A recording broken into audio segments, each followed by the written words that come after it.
Dodgers, Cubs, pressure. We got Bill Plaschke. Celtics, Cavaliers, debut. We got Jackie McMullen. And for a discussion on minutes restriction, we've got worldwide leaders in the department, Tim Calishow, Clinton Yates. You like that, didn't it? Someday the Cowboys will be good. It's Around the Horn, the show of competitive banter. Here's Tony There's only one Reale. question anyone with eyes can ask coming out of Yankees Astros. How was that a home run? And after you answer that, you can tell us Yankees 8, Astros 1, Aaron Judge stirring at the plate. Just one game or something more, Tim Calishow? Clearly, Todd Frazier hit a juiced baseball. Unfortunately, the Astros aren't getting any juiced baseballs thrown at them when they're at the plate. I think it was a little more. I mean, I think not so much that the Yankee bats got going. They still only had 7 hits. It's still a pitcher's series, except for a couple of big home runs there for the Yankees. But the Astro bats didn't get going, and the Yankee pitching continues to dominate them. I mean, the 2 games in Houston were dead even. The Astros had 1 more hit than New York. They're both 2-1 games. So the Yankees, if you look at the way they played the Indians from game 2 on, the game they should have won on, they've been the better team a lot in these series. And I think last night, continuing to keep the Astro bats down, they got right back in the series. Just one game or something more, Bill Plaschke? Just one game. They beat Charlie Morton. Now they got to beat Lance McCullers Jr., who's done well against him. Sonny Gray faced them earlier this summer. The last time he faced him, gave up a career-high 5 earned runs in the first inning against the Astros. I think the Astros have Gray's number. The Astros, you don't go and keep it down so long. They only have 5 runs in the 3 games. I don't see that happening. I think everybody's on the Yankee bandwagon right now. But the Astros are a better team. And again, Lance McCullers against Sonny Gray, I'll take Lance McCullers. And once they're up 3-1, then it's over. Clinton Yates? I would have thought it wasn't a big deal considering that CC Sabathia was pitching and he's undefeated this season for the Yanks after they've lost games. But the Astros look terrible. That Cameron Maybin play in the 4th that would have ended the inning if he actually caught the ball and they got the 2 preceding outs. Evan Gattis is out here stabbing at balls, letting runs in. I mean, come on. They played poorly. That was my concern. So going forward, the Yankees look like they've gotten advantage of them, and the Stros are a little wowed by the lights at Yankee Stadium. Jackie McMullen? Well, let's not get carried away. The lights at Yankee Stadium, you guys, you New Yorkers always think the lights at Yankee Stadium mean so much more than they do. I'm from D.C. And Bill, I have to tell you, Lance McCullers, he had a rough September because, as you know, he was coming off an injury. So I don't know that that's a guarantee. But I am with you on this. I'm not going to make more of it than it is. The Astros are still up 2-1. They still have home field. And the numbers are so lopsided as what Yankees do in the lights of Yankee Stadium as opposed to when they have to go on the road. Calishow, after the Horn. Yeah, I mean, the Astros still have the upper hand. Keuchel and Verlander pretty much, I think, are going to own them again. But if the Astro bats don't get going, then it could go all the way to 7. Number 1 offense in all of baseball this year, the Houston Astros. Number 2, the Yankees. Speaking of the lights from Yankee Stadium, is that what we have behind Bill Plaschke today? I am blinded just looking at you, Plaschke. No. Glowing. It's like a Nickelodeon sketch. We're going to move on. Ball night. Let me hear it, people. Ball night. All night. Cavaliers, Celtics, Rockets, Warriors. That is how you start a season. We're going to start this discussion with the most anticipated in-game tribute video ever from a player that demanded a trade off of a 3-time NBA finalist. I'm on record saying the boos would travel around the world if Kyrie's world were round. Maybe they just reverberate for the rest of the time on a flat plane. I don't know. But the Cavaliers clearly are trying to move past all this with the thank you video. Bill, how is this going to go down tonight? The Cavs can move past it. Their fans aren't getting past it. This will be, to me, worse than even Kevin Durant coming back to OKC. Because remember, Kyrie asked for a trade, and then he came back and he ripped Cleveland. Remember, just a couple of weeks ago, he ripped Cleveland as not being a non-sports town. These fans are going to be all over him, and I think that the video may quell a little bit of it. I think they're on from start to finish. And even I don't care what LeBron says, fans have a mind of their own. They feel like he left them, he deserted them, even more so than KD did. He asked out, he wanted out. He's going to hear it back when he comes back tonight. So you're thinking 100% boos for Kyrie 100% boos. Clinton Yates, how about you? I think the Cavs learned their lesson, not just in terms of the decision, but let's not forget about the letter and Comic Sans that was sent to LeBron James. So they're not going to do any of that, but they should. Give your fans some red meat here. I am not for this tribute video whatsoever. You can do that later down the line. The fans are going to want to boo. Give them what they want. They're the loyal ones, not Kyrie Irving, a flat earther. All right. Thank you very much. I knew you'd get to it at some point, Clinton. You've been really banging that drum. Jackie? This is your new look Celtics. And Kyrie Irving's going back to Cleveland in his first game. What's he going to hear tonight, and how are the Celtics going to respond? Oh, it'll be boos. And Clinton, you're saying I'm not for this thank you video, but did it ever occur to you that perhaps they're putting up that thank you video for a very specific reason, so their fans can boo the living daylights out of it? That's what often happens in this situation. I like the way you think, Jack. I like that. Well, that's how I expect it to go down. And LeBron can say all he wants too, but we know LeBron didn't like the fact that Kyrie went, and he kept calling him kid. He's handled this beautifully, LeBron has. Very, very clever. Mm-hmm. How do you think the Celtics respond? This is your immediate expectation for the new look Celtics, Jackie. I think this game is irrelevant to them. They're starting two very, very young players tonight, including Tatum, who's a rookie. So I don't think they win this game tonight. Way to sell the season, Jack. First game, irrelevant. Well, it's down the road. You have the long view, Anthony. Long view. Tim Kalishaw, how about you? Jackie says it's all about the playoffs. I just don't think it's going to be as bad as everybody else does. It's not going to be like LeBron 7 years ago. I think people understand the asking for a trade because they knew that was all related to LeBron and the idea he's going to leave in a year. Anyway, now, the part he said a couple weeks ago when he took Boston's a better sports town and all that, they are going to get on him for that. But I still don't think Plasky said it'd be worse than Durant. It won't be like Durant in Oklahoma City. You don't think it'll be like Durant in Oklahoma City? You don't think it'll be like LeBron when he returned? And I think not at all. the Cavaliers mascot was wearing like a vest, a bulletproof vest, during that game. At least that's what they say. Clinton, you want to respond to something? Go ahead. LeBron James is friends with a lot of people in this league. I'm actually more interested to see what the on-court pregame interaction is between Kyrie and LeBron, as much as I am what anything in the crowd is going to happen. How about during the game? You think LeBron's going to cover Kyrie at some point? Wouldn't you like to see that? No, LeBron's got that injury. I don't think he's going to do anything more than he has to, other than to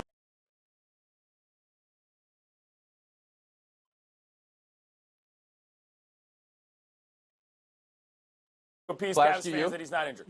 No, I don't think. In fact, Clinton, I don't think they'll be even around each other during the game. I think they'll be very cool about it. That'll be the least interesting part to me.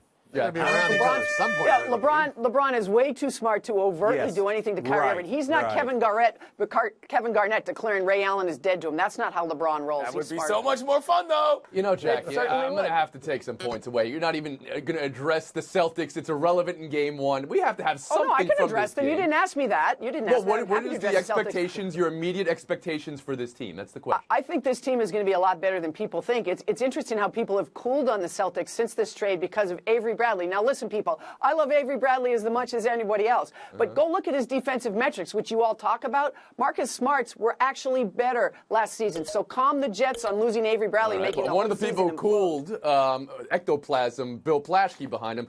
You cooled on the Celtics a little bit, if I remember correctly. What's your expectation? Yes, I am cool. Now, I'm wondering, Jackie, isn't Gordon Hayward, haven't we elevated him to like top 5 player status all of a sudden, and he really isn't all, he's a good player, but is he a great player? And isn't there too much pressure? The pressure on him is going to be enormous. The pressure is all on Kyrie Irving, the way Kyrie Irving wants it, Bill. And I'll tell you this, what Gordon Hayward is one of the most efficient players in the NBA. 1.091 points per 100 possession, which puts him in the top 10% of the league. That's what they need from Queen. Yes, Queen. Unbelievable. Where were you? I mean, today's the anniversary of PTI, all right? Going on 16 years, I think it is. You should have been doing the stat queen all along, Jackie. These numbers are incredible. You know what? We're going to turn our attention to your piece in ESPN the magazine. Let's talk about the Rockets and Warriors. Real quick, you guys remember what the Warriors did in the season opener last night? Blown out, right? Yeah, it did, Clinton. They lost by 29. Like so maybe it doesn't exactly portend. Yes, Jackie, maybe irrelevant. But your piece for the magazine on how the Rockets landed Paul, and also Mike D'Antoni's plan for playing them together and not playing them together. I read in the piece that they're only going to be on the court for 18 minutes per game this season. They're going to be off the court about the same amount of time. Can you please just go a little bit deeper on that?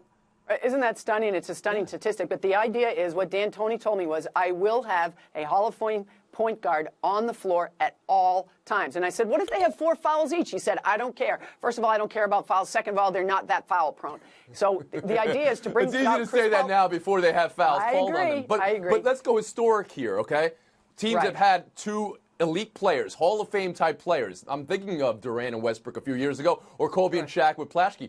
They had to be on the court more than 18 minutes together, right? They had to be closer to 30. 30. I think so. But the idea here is to have one of those elite playmakers on the floor at all times. Remember that Chris Paul's getting a little older, so he's cutting back his minutes. He's talking about playing him only 32 minutes a night. We know when Harden's usage rate was up last year that his defense went through the floor and played way too many minutes and was exhausted in the postseason. So maybe you cut back his minutes a little bit. Listen, I don't know. All I know is this. At the end of the game, they're going to be on the court together, and that's what we're all most interested in, isn't it? To see how do they share the ball, who takes the last shot, who brings the ball up at the end of the game. That's what I'm interested in. Let's start with the minutes here for this new-look Houston Rockets, Tim. As Jackie wrote, and I want to get this right now, 18 minutes on the floor together, 34 minutes for Harden, 32 minutes for Paul. And, yes, Paul's leaving 5 minutes into the first quarter. Harden's sitting the first 4 minutes of the fourth quarter. Are the Rockets playing this right? I mean, I think it's a great idea. Those sound like low minutes totals, but I realize where Chris Paul is in his career, so 32 might be about right. I think in close games, it'll probably get closer to 36 or 37, but not worrying about that. I mean, it is a great weapon to have if you think about what happened to Oklahoma City anytime Westbrook left the court, that team was dead. It has to be a little bit like that when a Paul leaves the court or when Harden leaves the court. Now, one of them is, in theory, is always out there. And that's what made Harden great. That's what changed about the Rockets last year was him in that role. So keeping him in that role, even if it's for 15 minutes a night, I think is a great idea. Bill Plaschke? Yeah, I think you have to protect Chris Paul a little bit. We've seen how he's worn down out here so many years. Also, we've seen how he's worn out and worn down the love of his teammates. This is a question I have. I think it's a bigger issue here. Remember, this guy couldn't play with two All-Stars, Blake Griffin and John Ray Jordan. Suddenly, he's going to be Mr. Great Teammate with James Harden. I don't know about that. And the best part of Jackie's story, which was a brilliant story, was when Doc Rivers actually came out and said on the record his problem with Chris Paul is that when Chris Paul made a mistake, he wouldn't own up to it. He wouldn't own it when it was his fault. And that's not a great leader. I'm going to see how this leadership works with James Harden. I'm not so sure about any of So this. you have a lower expectation than maybe yes. 60 the wins, 60 yes. wins that Mike D'Antoni threw out there. How about you, Clinton Yates? 60 wins is a reasonable goal, but it's a system, in my opinion. Because Paul came doesn't mean they didn't lose a lot. They lost Patty Beverly, who in my opinion was not only the vocal leader and the wild card, he was one of the best defensive players on that team, which matters when you've got Chris Paul. Jackie Mack, last word after the one. Yeah, I think leadership is a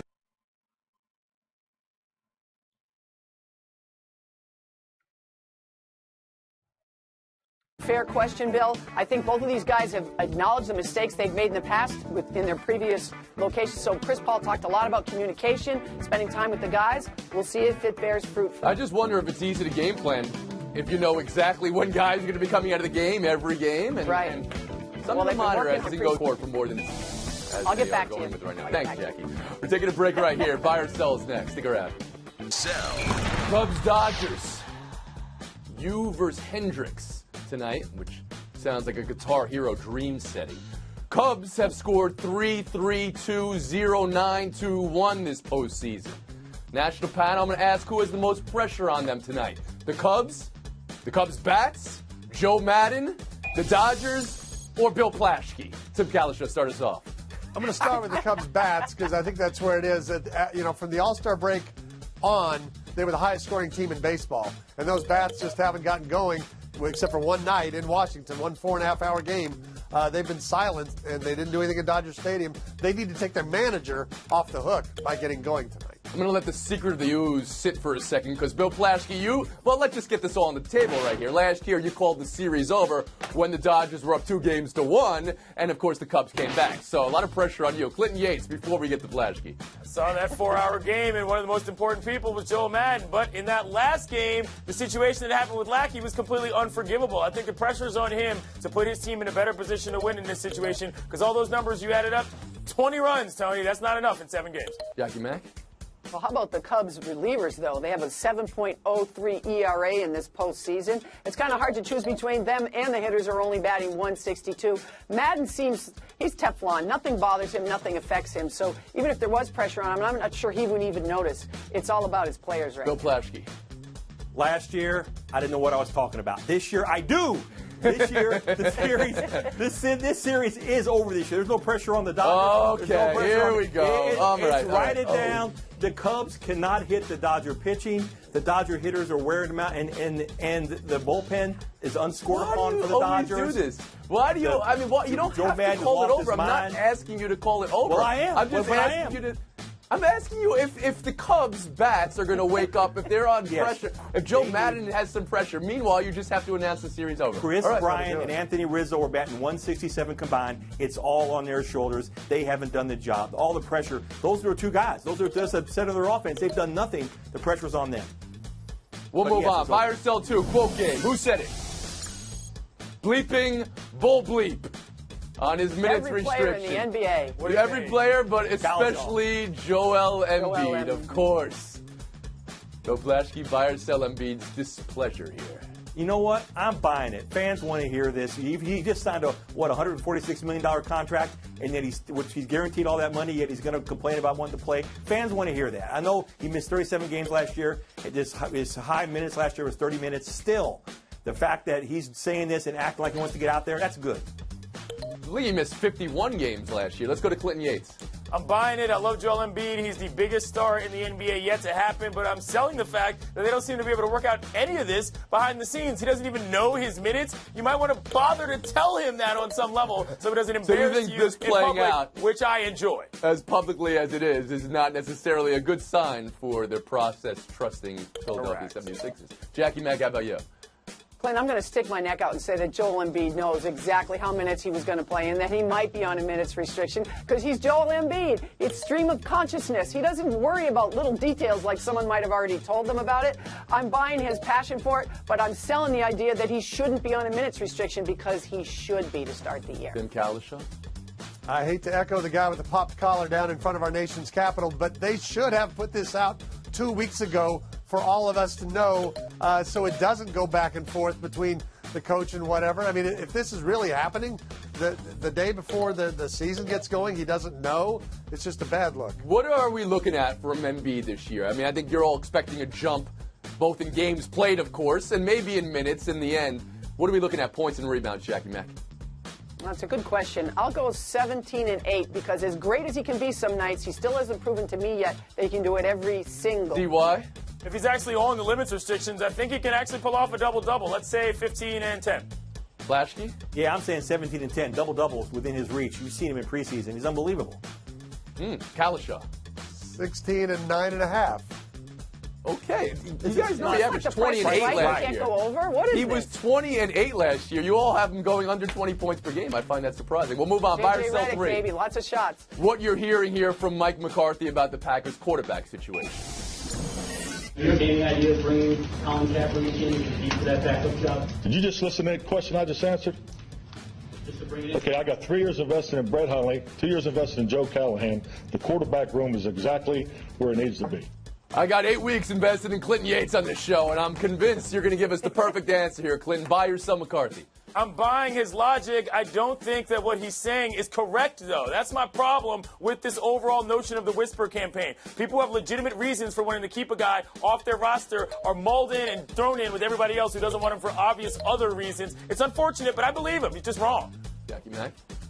Yeah, but whether you believe him or not, Clinton, you have to sell the way he presented it, the shortness. That's a legitimate question for people to answer, especially in today's NFL climate. So people have a right to ask that question. And I will give him a little bit of a pass because he did just lose perhaps the best quarterback in the game to a broken collarbone. So I can understand why he's a little testy, but he went overboard here. Kalisha?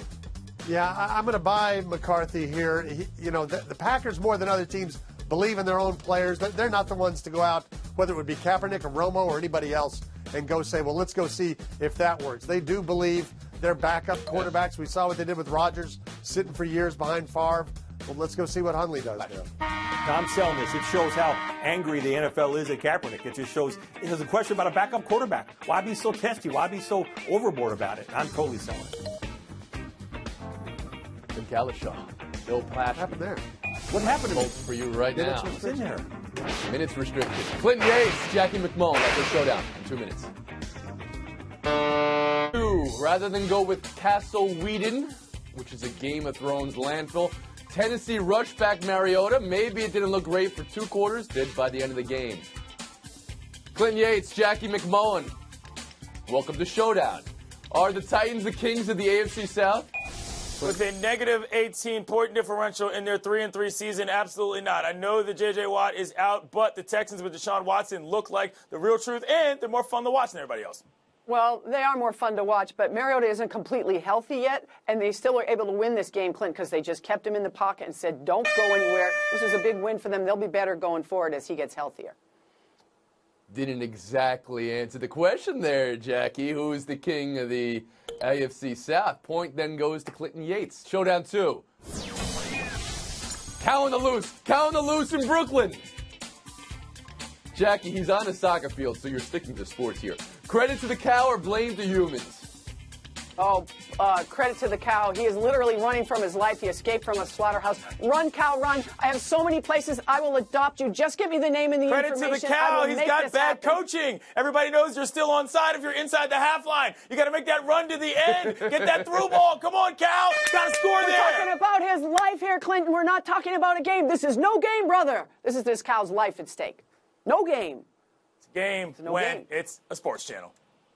Clinton Yates, FaceTime. Jonathan Wall, you play for the Washington Wizards, and I am a fan of yours, but you've got to stop getting so upset every time somebody slights you. There was a tweet this morning from SportsCenter that had a bunch of different players in the image about why the NBA was coming back. Lonzo Ball was one of those people. You tweeted, jokes, let's get ready for the season. Wall, you're one of the best point guards in the league. Nobody cares about how many All-Star votes you get or how many MVP votes you get. We just want to see the Zardos win. You are the person that can make that happen. Forget about all this other nonsense. 23.5-hour break. See you tomorrow.